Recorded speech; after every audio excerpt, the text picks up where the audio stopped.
Congresswoman Marsha Blackburn of Tennessee is a Donald Trump supporter. Thank you for joining us today. What do you think of what Newt Gingrich said there? If it stays in the gutter, she wins.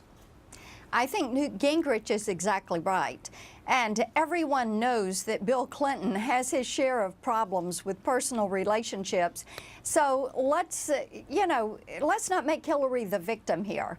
And let's move on and talk about what has happened with the Clinton Foundation, what has happened with 33,000 emails, how they could leave the White House saying they're dead broke, and a few years later, they're worth several $100 million. Melissa, that's what people want to know. I think the point that he's trying to make, though, is the same one that you're making, that with the Clintons, it is scandal after scandal after scandal after scandal after lie.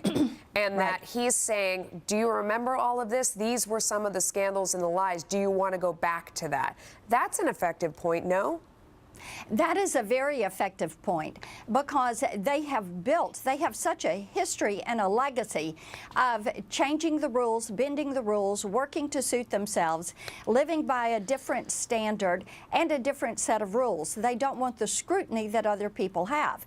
And see, today we should be spending our time talking about this administration transferring control of the internet over to the multi-stakeholder process that will eventually end up with the UN and the international telecommunications workers weighing in on our freedom of speech. And Melissa, we're not doing that today.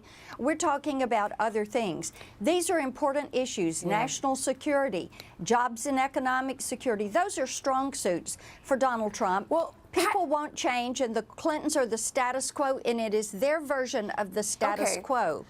You're a Donald Trump supporter, and I would bet this morning that you feel the frustration that a lot of Donald Trump supporters are feeling this morning, that he felt the need to get up at 3 o'clock in the morning and tweet about an issue that should have been dead sometime between Monday and now, again tweeting about the Miss Universe. Does that frustrate you as a supporter of his? I would say this woman should have revealed to Mr. Trump past indiscretions years ago, but then she should also have disclosed all of this to Hillary Clinton. And we should be away from this. Let's talk about national security and jobs and economic security and get down to the issues that women are talking about. They're concerned about economic stability. They're concerned about their kids that are seniors in college and they're trying to interview for jobs, and there are very few job offerings out there in their chosen fields. That's what people want to talk about. And also, you know, the message that he seems to win with, the idea that the system itself, whatever part of it you're looking at, is rigged against the regular person, and they represent a continuation of this corrupt system while he would come in and fire everyone in his way. Why do you think he gets off track, though, and stops talking about that? What happens? I don't know. And there are so many examples. You know, we've got the Benghazi example and Libya and getting the truth there, trying to look at why things have happened the way they happened in Iran. And every day we find out a little bit more. What was Hillary Clinton's participation in the Iran deal? What did she know? Why is there this coziness? Why do we have a president who will not name our enemies? What was she trying to hide in the 33,000 emails? What was the relationship between Bill Clinton, the Clinton Foundation, Uranium One, Laureate, the Nigerian land deal, HRC, the Haiti Relief Corporation, the India success story with Ranbaxy, and the other drug companies with the HIV/AIDS that were watered down? Those are the things that are great lines of attack because they can't answer those questions, and what they're trying to do is deflect with these other issues. No, it's true.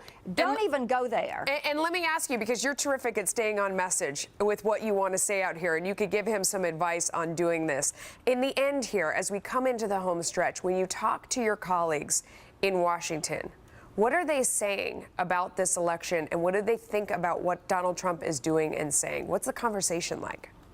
The conversation is they are so excited that the message of change and fighting the status quo and elitism is resonating with the American people.